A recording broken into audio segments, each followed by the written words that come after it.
नमस्कार साथियों, मैं Manoj Kumar Vinayak higher college YouTube channel पर आपका हार्दिक स्वागत करता हूं। आज हम जो चर्चा करने जा रहे हैं वो ONGC 27 अगस्त 2022 को होने वाले क्वेश्चन पेपर का सॉल्यूशन करने जा रहे हैं। अब यहाँ से अपनी शुरुआत करते हैं पहले क्वेश्चन से।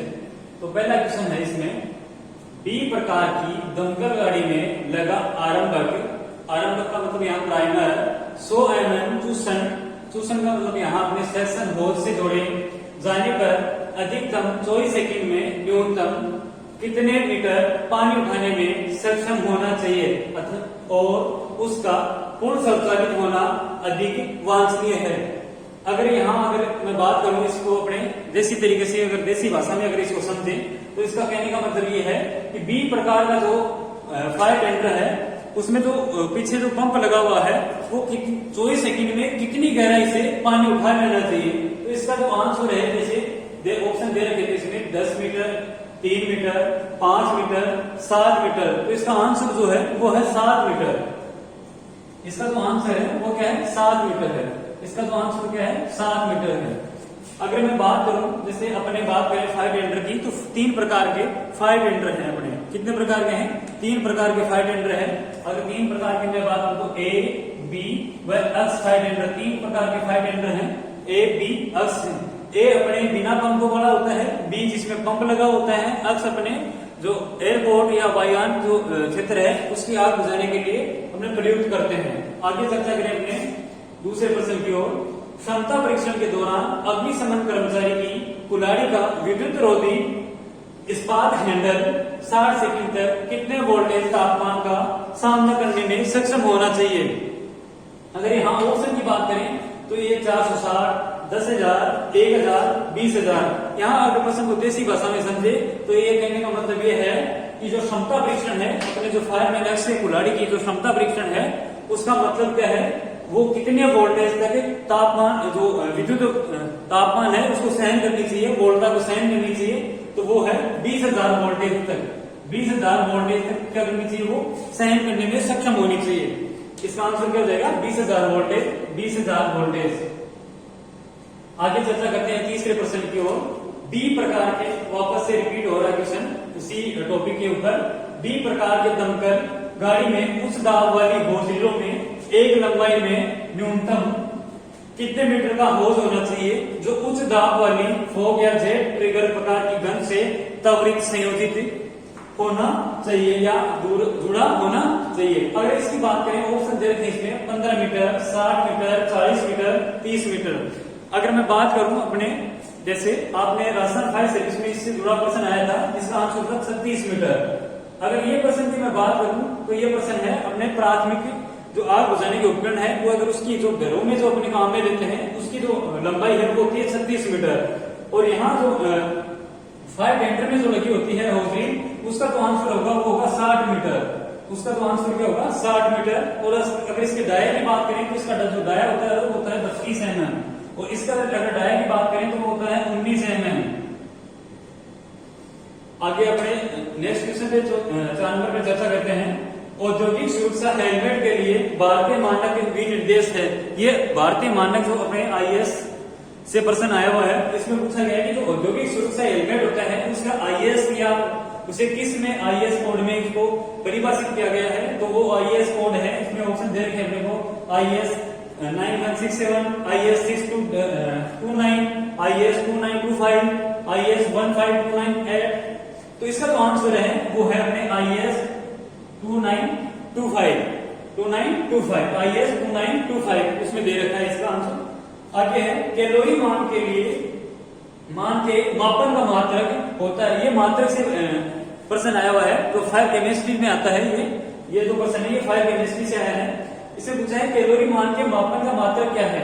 तो इसमें ऑप्शन दे रखे अपने को joule, pascal, Newton kilogram, joule kilogram. तो इसका जो आंसर है वो क्या रहेगा, इसका जो आंसर है वो रहेगा जूल किलोग्राम।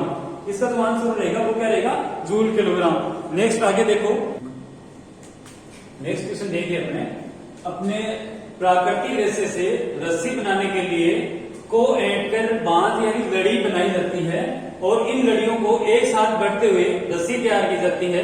तो इसका जो ऑप्शन दे रखे हैं अपने को, व्हाइट, रेसा, सूत, सिल्वर, ठीक है। तो अगर बात करें इसका आंसर जो होगा वो होगा सूत। अपने जो प्राकृतिक रेशा है वो अपने किससे बनाते हैं? सूत से बनाते हैं।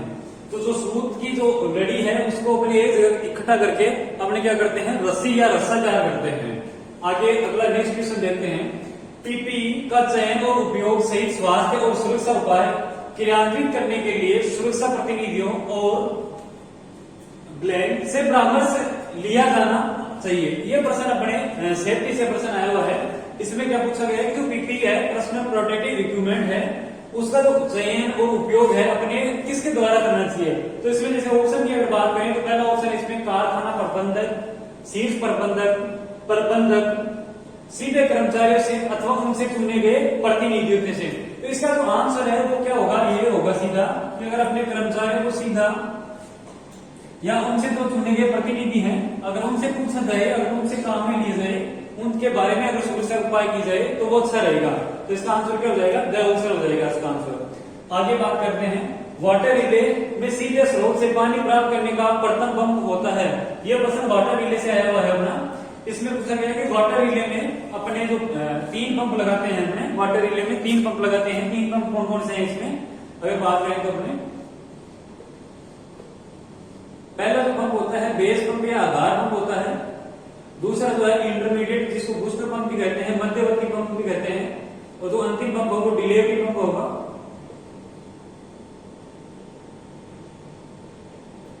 ये क्लोज रिले में करते हैं। अपने पंप लगाने का जो कार्य है वो अपने क्लोज रिले में करते हैं। तो इसका जो आंसर क्या हो जाएगा? इसका जो आंसर हो जाएगा आधार पंप, बेस पंप, जो सबसे शक्तिशाली पंप होता है। आगे प्रश्न की चर्चा करें। एक उपकरण है जो प्रदायी डिलीवरी होज को बिना क्षति पहुंचाए वाहन को ऊपर से चलाने में सक्षम बनाता है। ये प्रश्न जो है वो ये अपने जो प्रश्न आया हुआ है ये अपने होज रैंप, होज फिटिंग्स के जो उपकरण है वहां से प्रश्न उठाया है इसको।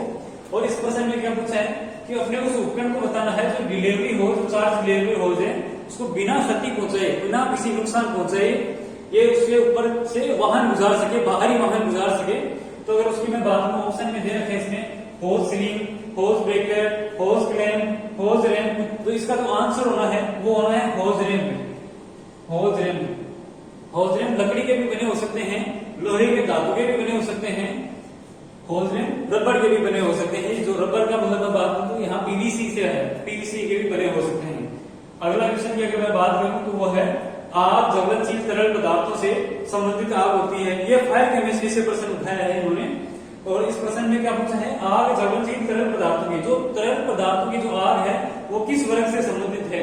देखो आग के अपने मैं बात करूं तो 5 वर्ग है, ए बी सी डी और के। अगर ए में बात करें तो ठोस पदार्थ है, बी में बात करें तो लिक्विड पदार्थ है, सी में गैस और डी में धातु और के में किचन फायर। तो यहाँ जो बात कर रहे हैं ज्वलनशील तरल पदार्थों की तो वो आते हैं अपने ऑप्शन में जैसे वर्ग सी, वर्ग डी, वर्ग बी, वर्ग ए दे रखा है। और इसका जो आंसर है, राइट आंसर जो है वो वर्ग बी है। वर्ग बी में क्या है अपने तरल ज्वलनशील पदार्थों से संबंधित आग आती है। जैसे अपने बात करें petrol, diesel, oil, kerosene, grease, paint आदि की आग जो है वो ज्वलनशील तरल पदार्थों की आग होती है। वो वर्ग किसमें आती है? अपने बी वर्ग में आती है। नेक्स्ट देखें आगे। नेक्स्ट देखो अपने बात करते हैं आगे वाले क्वेश्चन के ऊपर। तो वो है 4500 से 7000 लीटर जल वाले जल टैंक वहन करने वाली खालिस्तान दमकल गाड़ियां ऐसे कस्बों और उद्योगों क्षेत्रों में प्रयुक्त की जाती है जहां अग्नि संबंधित जोखिम इस प्रकार के होते हैं कि अग्निशमन के लिए उच्च जल निस्तारण दर अनिवार्य होती है और उसके साथ ही अग्निशमन उपकरण द्वारा उच्च गतिशीलता से अपेक्षित होती है। तो प्रश्न की लेंथ देखी जाए तो बहुत बड़ी लेंथ डाली इन्होंने। प्रश्न की लेंथ बहुत बड़ी है, लेकिन अगर मैं इस प्रश्न की बात करूं फायर टेंडर से, ये चौथा क्वेश्चन आ रहा है इस एग्जाम में, चौथा क्वेश्चन आ रहा है इस फायर टेंडर से। 4500 लीटर की अगर मैं बात करूं तो मैंने बताया था आपको अभी कि जल प्रकार के जो फायर टेंडर हैं वो 3 प्रकार के हैं, ए, बी और एल से। अगर मैं बात करूं ए, बी और एल से, ए जो टेंडर है जो बिना पंप वाले हैं वो ग्रामीण क्षेत्र की आग में प्रयोग करते हैं जिसकी क्षमता 3000 लीटर तक होती है। अगर बी प्रकार की बात करें तो शहरी क्षेत्र में जो आग है उसके लिए उपयोगी है जिसकी जो क्षमता है वो 4500 से लेके 7000 लीटर तक होती है। और जो अपने अर्थ जो वायुयान क्षेत्र की आग बुझाते हैं उसकी जो क्षमता है वो 6000 लीटर होती है। तो यहाँ जो पूछा गया है वो अपने 4500 से 7000 लीटर के लिए पूछा गया है। तो यहाँ ऑप्शन देखते हैं अपने, पहला ऑप्शन है ए प्रकार, दूसरा ऑप्शन बी प्रकार, तीसरा ऑप्शन वाई प्रकार, चौथा ऑप्शन डी प्रकार। तो इसका जो आंसर हो जाएगा वो हो जाएगा बी प्रकार। इसका जो आंसर हो जाएगा वो क्या हो जाएगा, बी प्रकार हो जाएगा। इसका आंसर बी प्रकार के, जो बी प्रकार के हैं उसकी जो क्षमता है वो कितनी होती है, 4500 से लेके 7000 लीटर तक की होती है। आगे बात करें अपने नेक्स्ट क्वेश्चन की ओर। पाइप का उपयोग भूमिगत जल या भूमिगत अग्नि प्रकार जल उत्सर्जक के निकास या आउटलेट को भूमि के स्तर से ऊपर करने के लिए किया जाता है, ताकि पर्दाई या सेक्शन हो जोड़ा जा सके। देखो जल उत्सर्जक का मतलब यह है, यहाँ हाइड्रेंट से माप की गई है। हाइड्रेंट से ये प्रश्न आया है। हाइड्रेंट के बारे में क्या पूछ रहा है कि जो हाइड्रेंट हाइड्रेंट दो प्रकार के मैंने ग्राउंड हाइड्रेंट, पिलर या पोस्ट हाइड्रेंट। यहाँ ये बात कर रहा है ग्राउंड हाइड्रेंट की। ग्राउंड हाइड्रेंट में पानी प्राप्त करने के लिए अपने एक पाइप का इस्तेमाल करते हैं, जिसे अपने स्टैंड पाइप कहते हैं। तो इसमें ऑप्शन देखें पहले क्या है, स्क्रू डाउन पाइप, ये पाइप भी नहीं होती है। स्लूस वाल पाइप, जल उत्सर्जक stand pipe, stand post pipe. तो वो कौन सी होती है, जल उत्सर्जक स्टैंड पाइप। उसका आंसर तो क्या है, ये हो जाएगा जल उत्सर्जक स्टैंड पाइप। हाइड्रेंट के अपने जो काम में लेते हैं वो कौन सी अपने जल उत्सर्जक स्टैंड पाइप है। इससे क्या होता है कि जो पानी है वो बाहर आ जाता है अपने, और उसके बाद में उसमें अपने जैसे जमीन में अगर स्टैंड पाइप लगा देंगे तो उससे फिर पानी आउटलेट से अपने बाहर प्राप्त कर सकते हैं। उसमें अपने क्या जोड़ सकते हैं, सेक्शन होल जोड़ सकते हैं, या अपने उसमें जो डिलीवरी होज है, यहाँ पर्दाई का मतलब क्या है, डिलीवरी होज से है। नेक्स्ट क्वेश्चन की अगर बात करें अपने, तो वो है अपकेंद्री पंप को घूमने वाला हिस्सा जो पानी के वेग को बढ़ाता है उसे क्या कहते हैं। ये जो पंप से प्रश्न आया है, पंप अपकेंद्री पंप का मतलब है यहाँ सेंट्रीफ्यूगल पंप। सेंट्रीफ्यूगल पंप में जो घूमने वाला हिस्सा होता है वो जो पानी को वेग बढ़ाता है उसे क्या कहते हैं। अगर उसकी मैं बात करूं तो वो है, जैसे ऑप्शन में अगर बात दे रखी है इसमें, विस्तारक। विस्तारक का मतलब डिफ्यूजर हो गया, पानी को फैलाने वाला। गवर्नर, प्रणोदक, प्रणोदक को इम्पेलर बोलते हैं। गाइडिंग, गाइडिंग देखो पानी में सेंट्रीफ्यूगल पंप में लगी होती है गाइडिंग, जो पानी को एक सही रास्ता देती है। जबकि प्रणोदक जो इम्पेलर है वो क्या करता है, पानी के वेग को बढ़ाता है। इम्पेलर क्या करता है, पानी के वेग को बढ़ाता है। अपन बात करें सेंट्रीफ्यूगल पंप में दो प्रकार के इम्पेलर लगे होते हैं, ये सेमी क्लोज और क्लोज इम्पेलर, ये दो लगे होते हैं। तो जो इम्पेलर है वो क्या करता है, पानी की वेग को बढ़ाता है। आगे चर्चा करें अपने, आगे है फायर हुक के लिए भारतीय मानक विनिर्देशन क्या है। ये दूसरा क्वेश्चन है इस पेपर का, जिसमें अपने भारतीय मानक पूछे गए हैं। दूसरा प्रश्न पूछा गया है इसमें, ये फायर हुक के लिए भारतीय मानक विनिर्देशन कौन सा है। देखो ऑप्शन में दे रखा है IS 841, IS 948, IS 273, IS 927। तो इसमें जो हुक का अगर बात करें, फायर हुक का जो उसका तो IS कोड है वो है 927, IS 927। ठीक है, अगर इस IS कोड की बात करें तो ये जो फायर हुक है, जो अपने गर्म वस्तु को खींचने के लिए काम में लेते हैं, या जो अपने घास फूस की जो आग है तो उसको अपने क्या करते हैं, उसमें इस्तेमाल करते हैं इस फायर हुक का, तो उसके लिए है। आगे दे रखा है इसको अपने, अगला क्वेश्चन जो है वो है अपना, हुक सीटी की मानक लंबाई कितनी होती है। ये जो प्रश्न है वो अपने लेटर से प्रश्न आया है, और इसमें ये हुक लेटर की मानक लंबाई पूछी है। पहले अगर मैं ऑप्शन में बात करूं तो पहला ऑप्शन दे रखा है अपने को 4 फीट 4 इंच, दूसरा ऑप्शन है 25 फीट 6 इंच, तीसरा ऑप्शन है 35 फीट 4 इंच, तीसरा ऑप्शन है 13 फीट 4 इंच। अगर मैं इसकी बात करूं, इसका जो राइट आंसर है वो है 13 फीट 4 इंच। तो हुक लेटर है उसकी जो लंबाई की बात करें, मानक लंबाई की, वो है 13 फीट 4 इंच। इसके बाद में नेक्स्ट क्वेश्चन,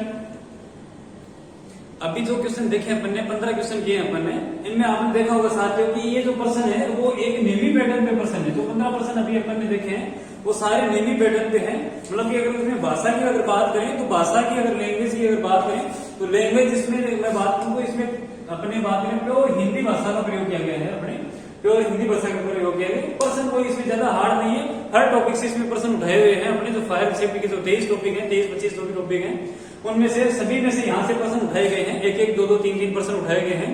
अगर मैं भाषा की बात करूं तो जैसे अगर इसमें 2 घंटे का टाइम था इस पेपर में, तो उसमें क्या किया कि इन्होंने क्वेश्चन इस प्रकार से डिजाइन किए हैं, इन्होंने इस प्रकार से क्वेश्चन उठाए कि क्वेश्चनों की लेंथ ज्यादा की ताकि स्टूडेंट्स का टाइम वेस्ट हो। जबकि अभी आपने देखा क्वेश्चनों का जो आंसर है वो वहां अगर आप पढ़ेंगे तो शॉर्ट लाइन में ही इसका आंसर अपने को मिल सकता है। अब जैसे ही आपने 15 क्वेश्चन किए हैं, इसके आगे भी अपने सारे मैं 80 के 80 क्वेश्चन करवाऊंगा आपको। आगे अपनी चर्चा करेंगे आगे नेक्स्ट वीडियो में। ठीक है, धन्यवाद दोस्तों।